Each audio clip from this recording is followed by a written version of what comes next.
Hello, everyone. Hope you're well.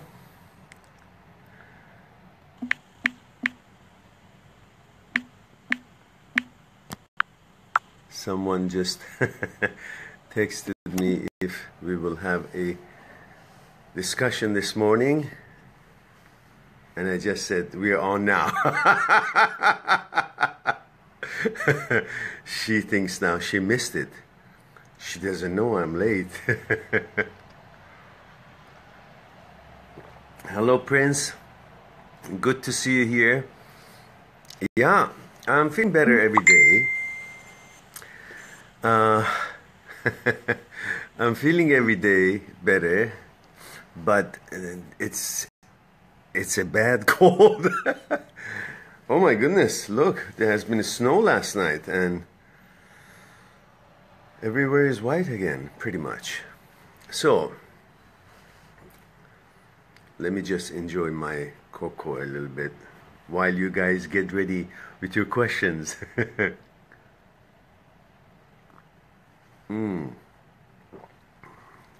How simple can life be? If we could only see all the little things that are really representation of happiness. Something to wear, a safe place to be, something to eat, a nice cocoa.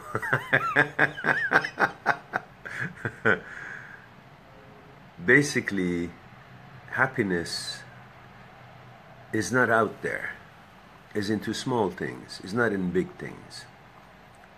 Big things are for attaining them and enjoying them as a trophy, but the real sense of life is when you feel relaxed and comfortable and one with the nature and have the necessities you need, but you don't feel the need for anything more, while you can strive for as much things as you want to achieve in this world, and I'm all for it. But it should not be a necessity. It should not be a need.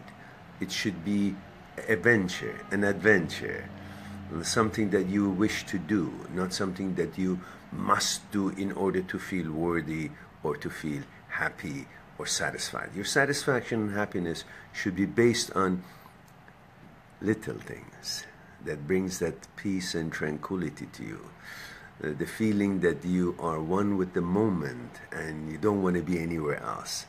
Right there, with the flow of life, with the flow of energy, with the understanding of what life is all about, is that very feeling that you need nothing, you have everything, hence attained psychological security, the elusive psychological security. Okay, having said having used the excuse of enjoying my cocoa for a moment, I'm ready for our discussion. Hello, Tachi. You don't ever feel comfortable, you say. Perhaps, if possible, to change the prerequisites to feel comfortable.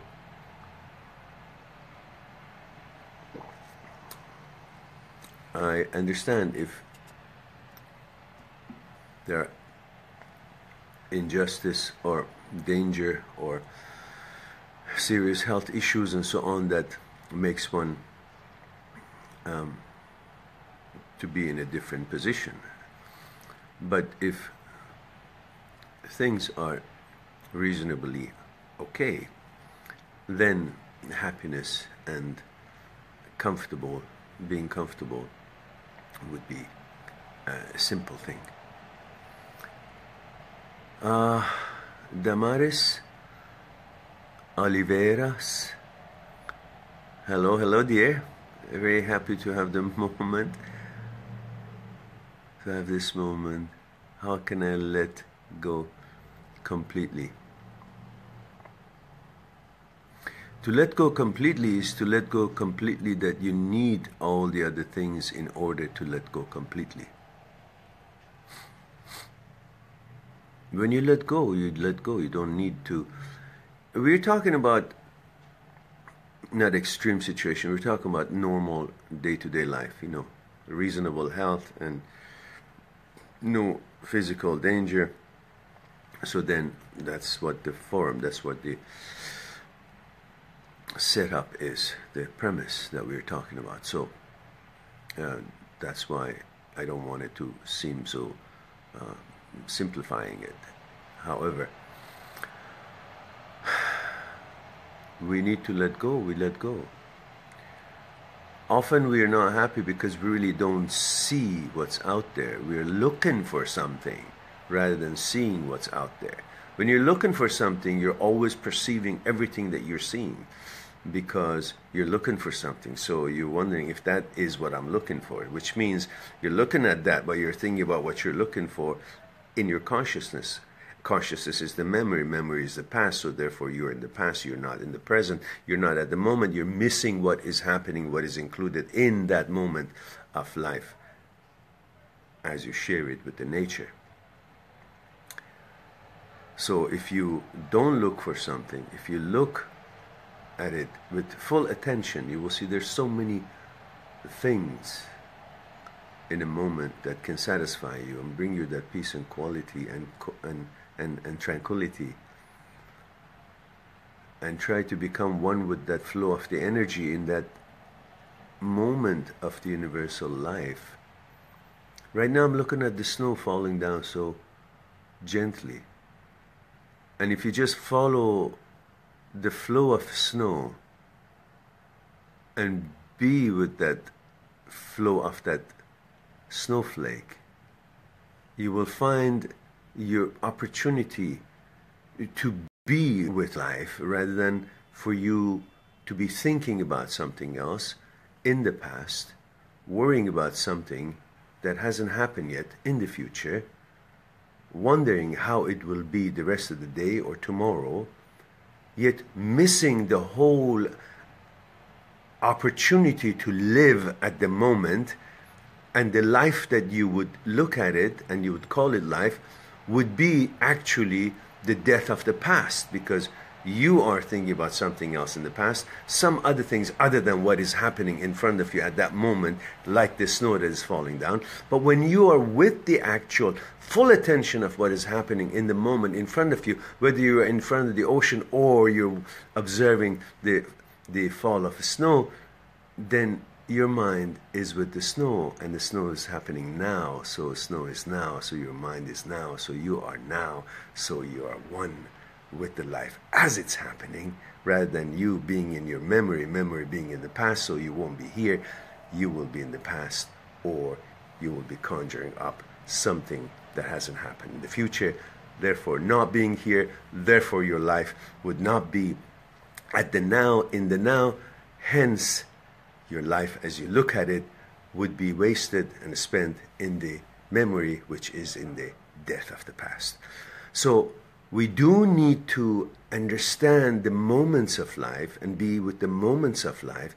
So be participant of life rather than swimming in the death of life, the one that has passed and you have no control on it, or worrying about what hasn't happened yet and not being here because of it. And that's how most of us miss life. We're always trying to plan or achieve for something else rather than sharing with the flow of life at the moment. Right now, this is the reality. If I feel how this cocoa is going down and enjoy that sensation as it's blooming, as it's happening, then I'm just observing and being one with that event of life, which means I am synchronized with the now, with as the life is moving, rather than thinking about what has moved and is gone, or wondering about what hasn't come yet and how will it be. Neither way I am participating in life. I'm just conjuring up or wishing for how it was or searching for something. It's like nothing ever is enough as it is now.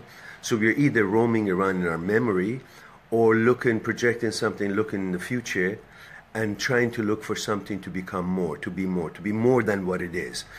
If we can just simply find satisfaction in what it is, rather than more than what it is, which is not what it is, whether it's in our memory or hoping for something in the future, then we may say we are actually living as life moves.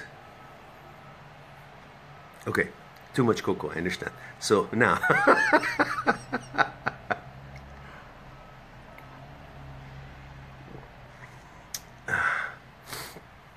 all right. Juan, life is full of surprises. You don't know what you are going to get. Yes, that's right. Like the waves of the ocean that is coming towards you, and there are many of them that have started from the middle of the ocean. You can't even see it, but there's something on its way. So there's certain kind of a hope somewhere, somehow. It's on your way.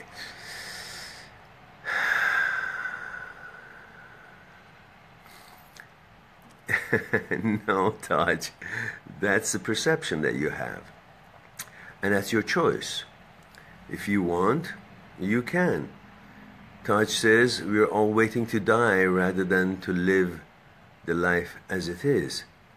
I don't know if that is something that you saying as a statement, or you're actually saying it as how some people think that way. Either way, everybody has a choice. You can either be with life and enjoy life and experience life and build something out of it in the moment, be part of the flow of energy, flow of life as it's moving, or be somebody who just looks back and see how it was because he's not able to build anything or be with the flow of life, and he just wants to envy what he just missed or what was and how it was, and has no way of or abilities of being hopeful and building something for betterment of human being, the rest of us, and himself and his family. So it is a choice.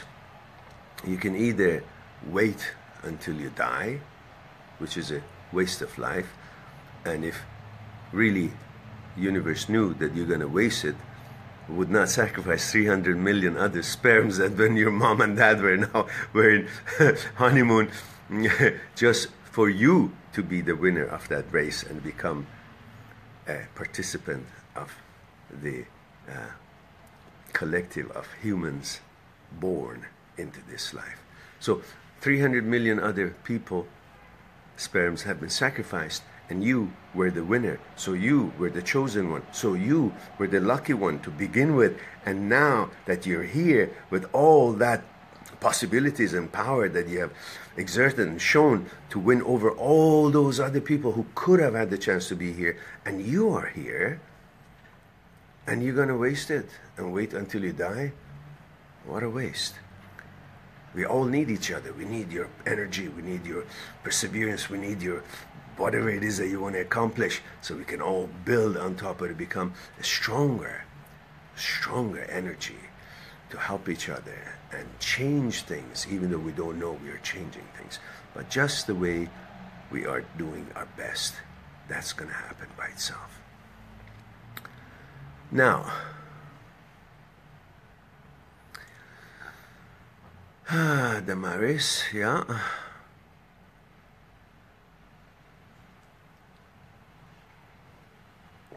How can, Naveed says, how can you forget that you miss every moment?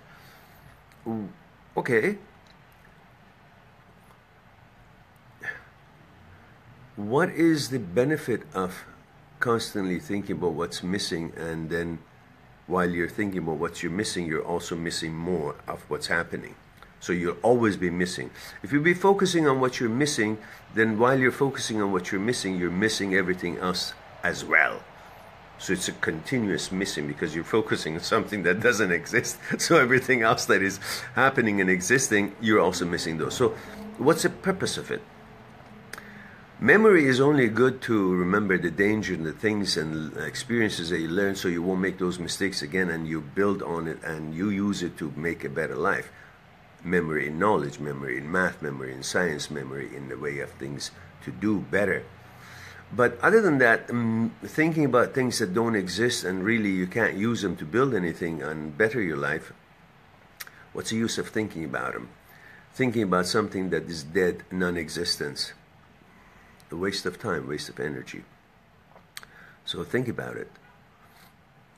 When there's no sense to it, when there's nothing comes out of it, then why would you be thinking about it? When you keep thinking about what you're missing, then you're in your memory. And when you're in your memory, memory is the past. Therefore, you're in the past, which means in time you've traveled in the past. You're not here, whether you're thinking about something that is non-existent in your memory, you're in the past, or if you're thinking about something that hasn't happened, you're worried about it, and you're conjuring up, and that's, again, is not happening, non-existence, but that's, again, not here because you're somewhere that is nowhere in your imagination.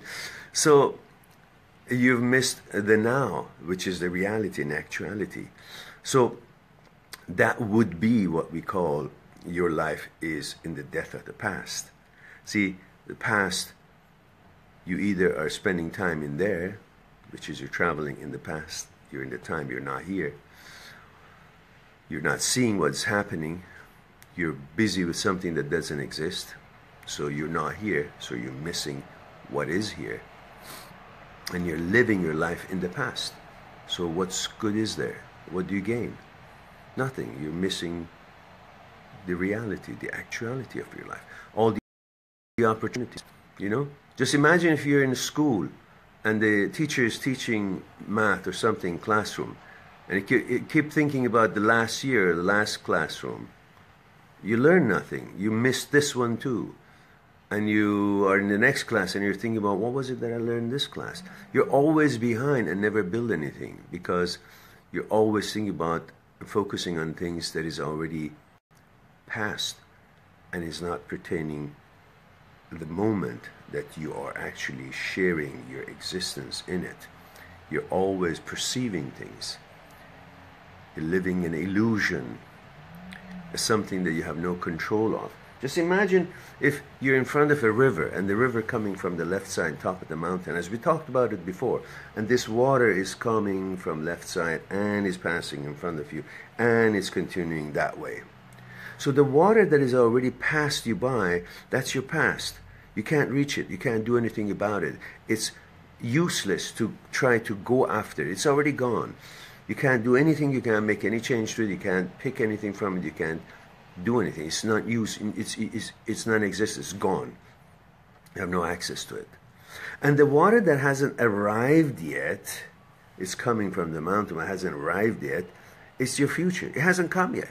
It's no sense keep worrying about it, wondering about it. How can I see what's in it and how can I pick something? You can't. You have no access to it. It's a non-existence. The only part of the river that is pertaining to and you have opportunity to interact with it and see what's in it and pick something from it is the one that is passing in front of your feet. That's the one, it's your reality. You can scoop down something, pick up something, you can, walk into it and you can interact with it and maybe, I don't know, fish in it or see what's in it, whatever, wash your hands. That's the one that you should be focusing on, which is the now.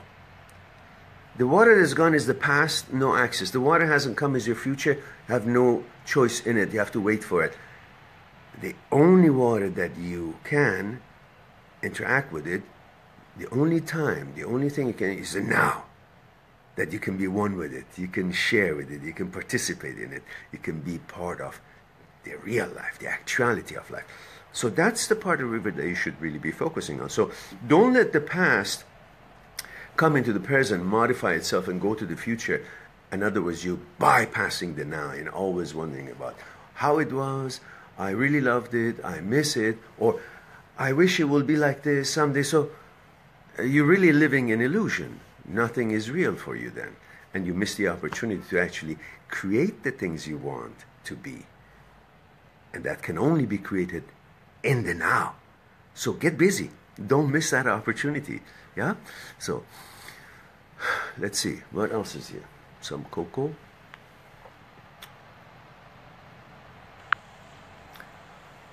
Jenny says, so is it about focusing on one thing? Yes, it's not just about focusing on one thing, it's focusing about what you can do at this very moment, which can lead to some production, something that could be a foundation. Yeah? Build the building. Don't look at it and say, oh, I remember the building that was here. So what? Still you're in the cold. You got to start building. Oh, it would be so nice if this building was a palace and I was in it. Yeah, but it's not. So either one of the thoughts are just taking you away from the opportunity of making where you are standing, building a foundation and building it and closing it, creating that what you want yourself to be part of and how to live. You're welcome, Navid.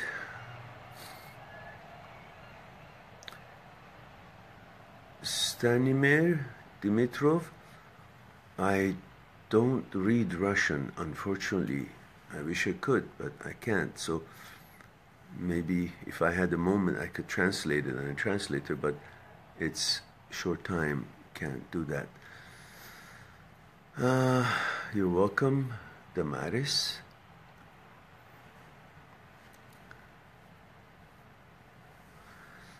Navid says, I want to try to forget, but I can't. What should I do? If you go to my YouTube channel, in YouTube channel I have over 300 videos, 330 by now, on topics such as thought, consciousness, fear, desire, and ego, the relationship between thought and consciousness, how the consciousness is put together, what are the conditionings, how thought is born, what is the meaning of ego, what is ego, what is fear, how does that come to be, what is desire, and the role of all these in our day-to-day negotiation of life, and also many videos about emotional challenges after breakup in your relationships, discussing all possible scenarios that we could think of and more to come, about how you feel, why you feel the way you feel after breakup, and so on and so forth. So those are on the video channel. That the link is up there. The YouTube channel is up there. If you look up, there's a link for YouTube, and also there's a link for my Facebook page. Now, on the YouTube channel, there is, if you go on my channel, either by the link or just by my name, mehran.beh, M-E-H-R-A-N is my first name, D-A-D-B-E-H is my last name. Either by the first name and last name or by the link, you can find my channel on YouTube. And in that channel, go and search how to delete memory or delete memory or something like that. And you will see a video that I've made explains how to delete memory, or at least how one can by default make the memory to kind of not be at the forefront of your storage memory, and be free from that what bugs you. And there are few other ways as well to help you to forget someone, if it's a loved one or it's an ex, or if it's emotional or romantic experience or whatnot. So it could be something for you to enjoy and think about. Adam says, is there diversity in the universe? It's a big word. Maybe you want to explain a little bit more. What do you mean by diversity? And then we can explore it together. In what way? In a little bit more elaboration, so I can, make sense for me. So see what I can say. You're welcome, Navid.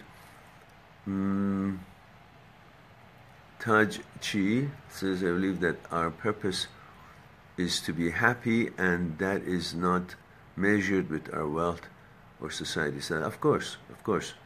What you attain one day, you can also go the next day. So If that was the measure of happiness, we would be like a roller coaster. Okay, happy, no happy, no happy.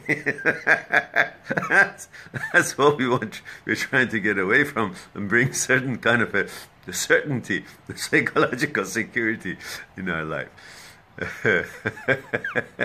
Let's see if we have any more thoughts in here.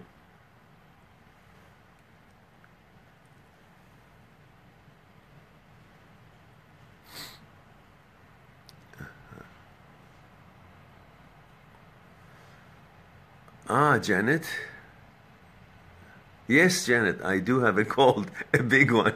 I've been resting and dealing with it for the past few days. So the voice is not the it's not because of my age.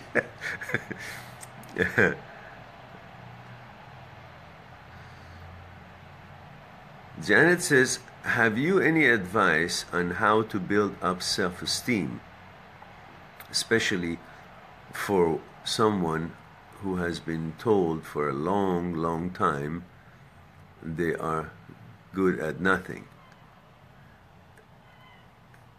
That's the question, isn't it? What is the question? It's not what you just asked. The question is the fact that you're trying to measure yourself up according to the opinion of the others. So you feel your value equals to the opinion of the others. Who are these others?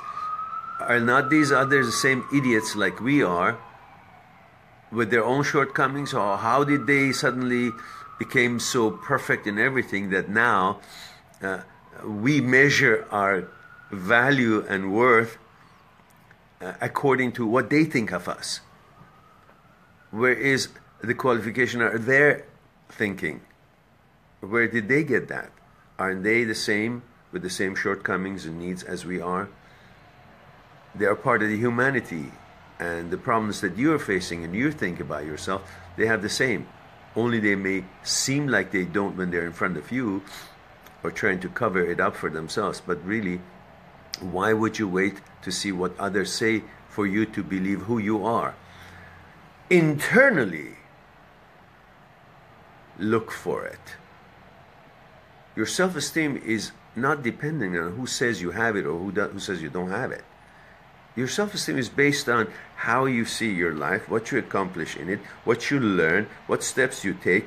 That is really what's going to bring you assurance about yourself, the knowledge you gain, the things you learn, the things you accomplish, the things that you do, the fact that you see the logic of it, that without getting up off your seat and making an effort to take a step, you will never reach the other end of the room. That's the logic of it. So for that, you can use that as your self-esteem, your logic, that this is what I should do. Otherwise, the self-esteem is not supposed to be a carrot in front of the horse and say, okay, now the horse is moving because of the carrots.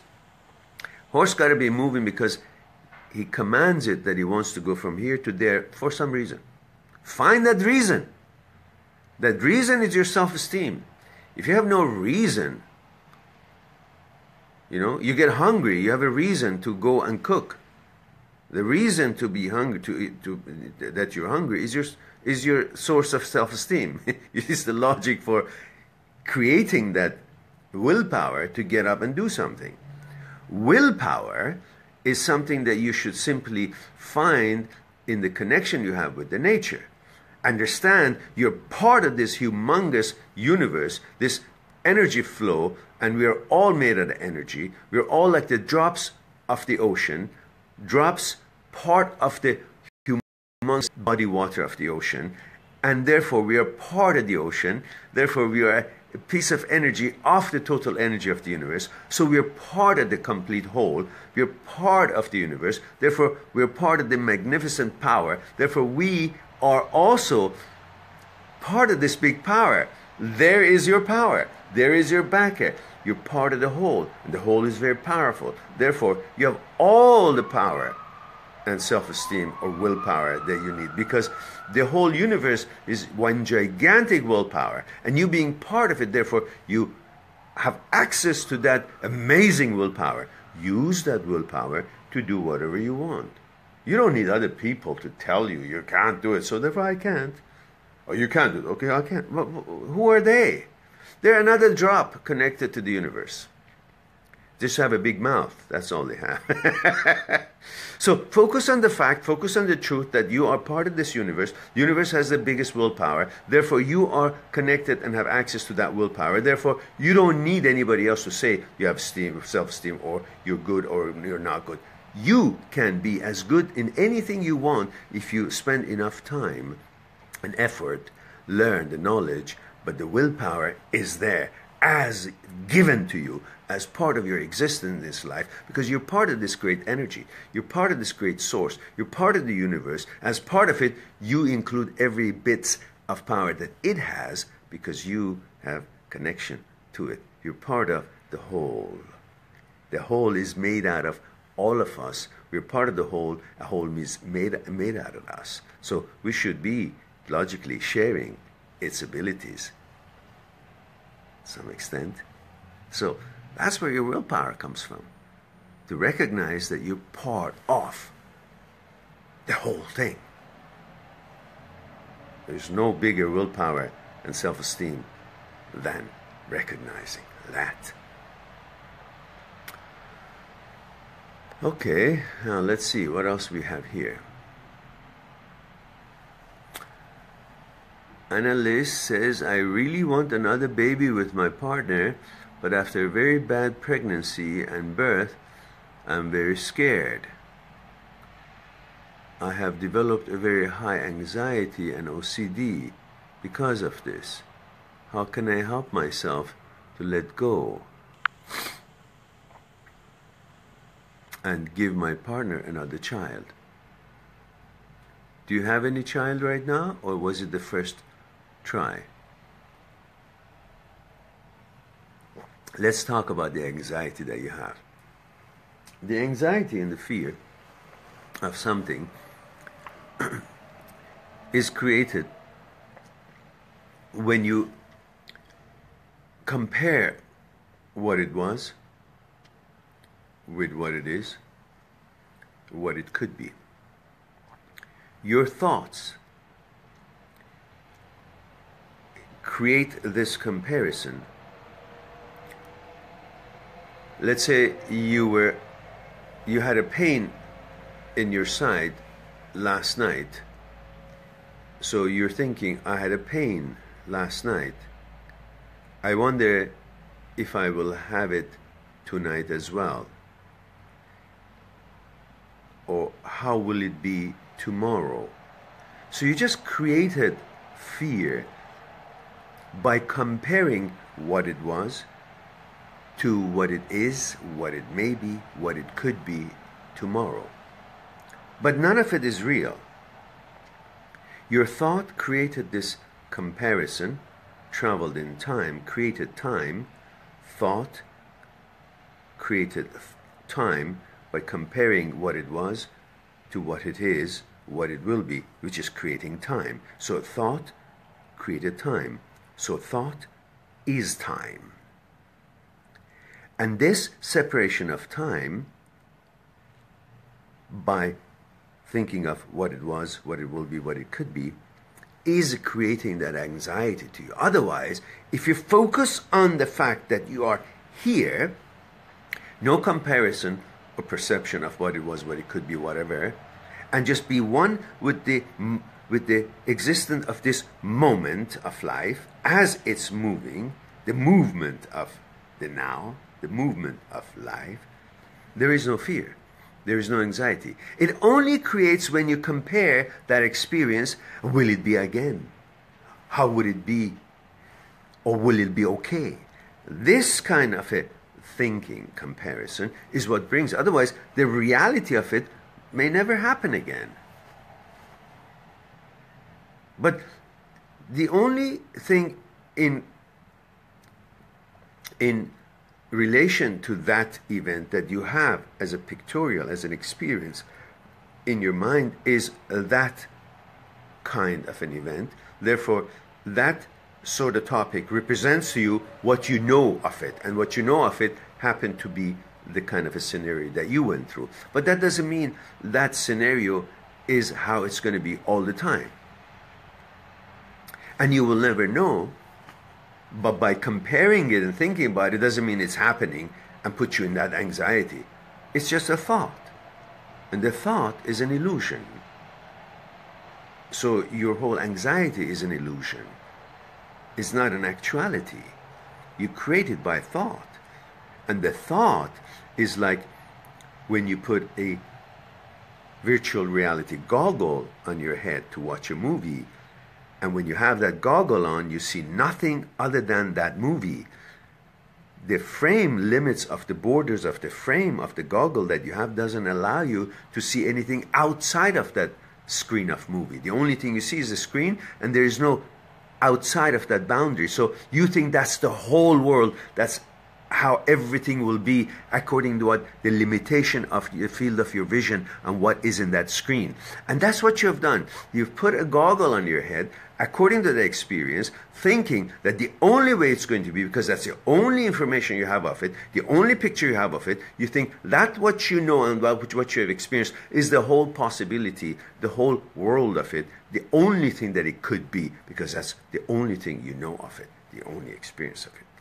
But if you talk to many other ladies who have had children, and you see the number of this incident is so limited compared to 7 billion people who have successfully given birth.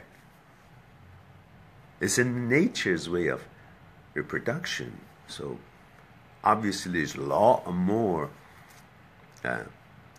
positive possibilities of success. It was designed for success, not designed for failure. I mean, it's a thought that creates it, because the cows and the horses, and they don't have that fear, they don't have that anxiety. Because they're with the now. I'm pregnant, I'm giving it, okay, it's okay. There's no anxiety because there's no thought about it. Oh, the statistic says, or that happened to Auntie May, and now I gotta think about, will it happen to me? The horse doesn't have that. It's just pregnant, because it's designed to be successful. That's how the universe is designed. It's the nature's design is for procreation. So you have that going for you. So, and I'm sure you have doctors and so on that can advise you, how to, feel about it, and how to expect, and what the procedure of it is, and how it happens, and put you at ease and understand how it works. I often heard the first pregnancy, it always does lead to miscarriage. And same thing happened with me and my ex-wife. The first one, we miscarried. It's like the nature is kind of positioning you to be ready, kind of making you experience it, so okay, it's synchronized, now it's ready. Like a brand new car, you gotta drive it a little bit and the engines fall into perfect place and now ready for the race. So it's like a practice thing. It happens. And so it happens to many people, and that's a normal thing. So then we had another, and we had I have a son. So it's 26 years old. But what I'm trying to say is that's something that is a normal, part of normal statistics of it. And sometimes nature, when it finds you're not ready yet, then it refuses it, and because it wants the child to be, healthy and of,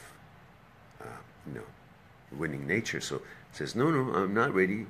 So you just got to get more ready, and then when nature feels you're ready, then it happens. It has nothing to do with you feeling bad about it or have anxiety about it.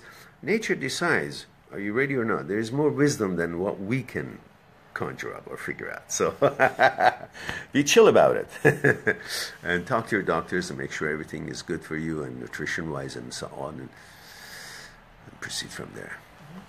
Okay. Hello from Romania. Hello, dear. Raduko, how are you? Good to see you.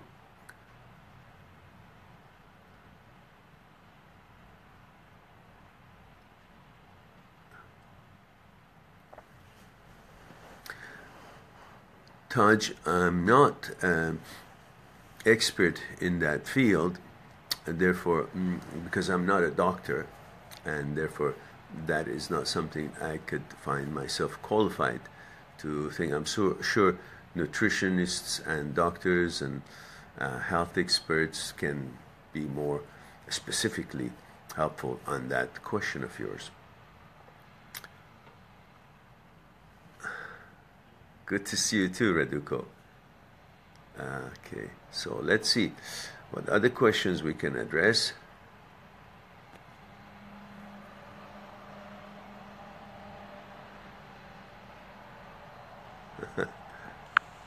Sure.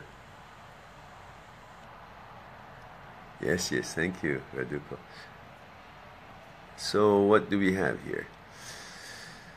Questions, guys, questions?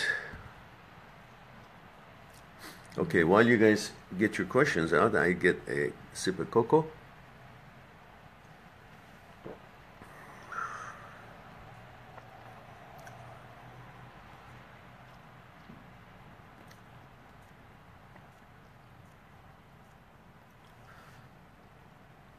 Who we have in Pacific West Coast of North America here?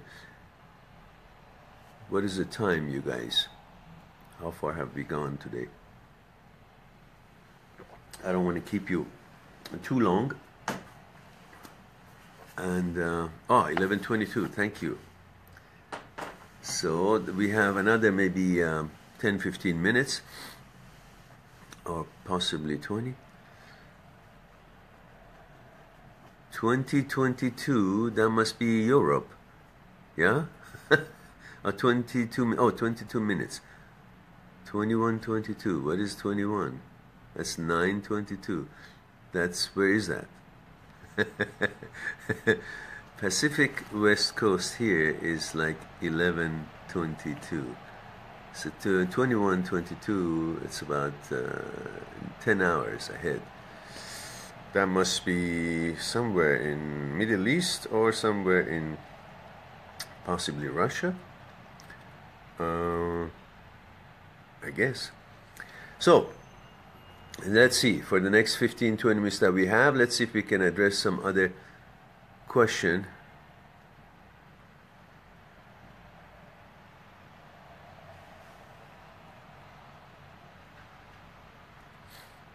Okay.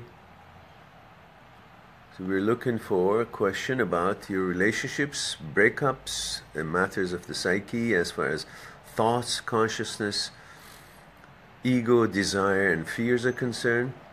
And you always know that you can go to my YouTube site, YouTube page, or YouTube channel.